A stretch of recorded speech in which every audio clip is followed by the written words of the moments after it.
तर पुण्याच्या कल्याणीनगर पोर्शेकार अपघात प्रकरणावरून राजकारण काही थांबायचं नाव घेत नाहीये। खासदार सुप्रिया सुळेंनी या प्रकरणावरून उपमुख्यमंत्री देवेंद्र फडणवीसांवर निशाणा साधला। तसंच अजित पवारांच्या राष्ट्रवादीचे स्थानिक आमदार सुनील टिंगरेंचं नाव घेताना जोरदार टीका केली आहे आणि त्यामुळे आगामी विधानसभा निवडणुकीत हा मुद्दा तापण्याची शक्यता नाकारता येत नाही।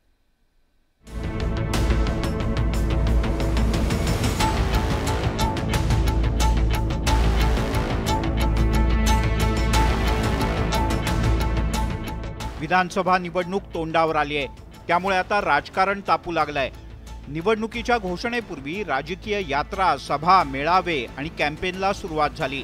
शरद पवार यांच्या राष्ट्रवादी काँग्रेसनं हक्क मागतोय महाराष्ट्र हे कॅम्पेन सुरू केलंय। विविध प्रश्नांवरून राज्य सरकारची कोंडी करण्याचा राष्ट्रवादीचा प्रयत्न आहे। यामध्ये पुण्यातील वाढती गुन्हेगारी हा कळीचा मुद्दा ठरण्याची शक्यता आहे। पोर्शेकार अपघाताचं प्रकरण ताजं असतानाच बोबदेव घाटात एका तरुणीवर सामूहिक अत्याचाराच्या घटनेनं पुणे शहर हादरून गेलं। याच मुद्द्यावरून सुप्रिया सुळे यांनी उपमुख्यमंत्री देवेंद्र फडणवीस यांच्यावर निशाणा साधला। पोर्सच्या केसमध्ये आणि गृह मंत्रालय, देवेंद्रजी तुम्हाला आम्हाला उत्तर द्यायला लागेल। मी फक्त लोकप्रतिनिधी नाहीये, पण मी एक आई देखील आहे। एक आई म्हणून मी जाब विचारते या सरकारला की कोणी फोन केला आणि हे प्रकरण दाबायचा प्रयत्न केला, याचं उत्तर आज महाराष्ट्र मागते। पोर्शेकार अपघातावरून सुप्रिया सुळे यांनी वडगाव शेरीचे आमदार सुनील टिंगरे यांच्यावर शरसंधान साधलंय।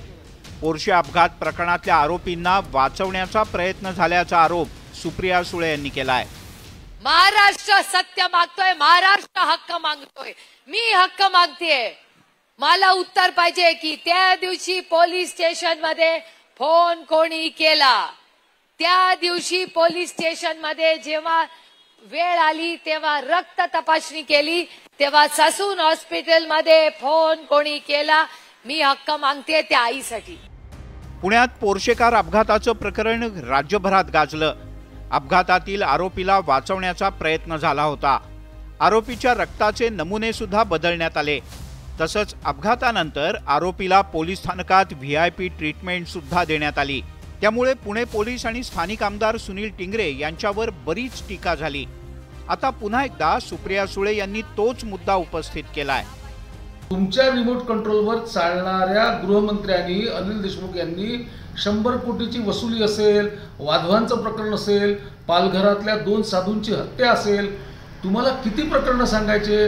अशी शेकडो प्रकरणांची मालिका ही अनिल देशमुखांच्या काळात आहे। त्या प्रश्नांची उत्तरं पहिले द्या। पुणे शहरात दिवसेंदिवस गुन्हेगारी वाढत चालली आहे।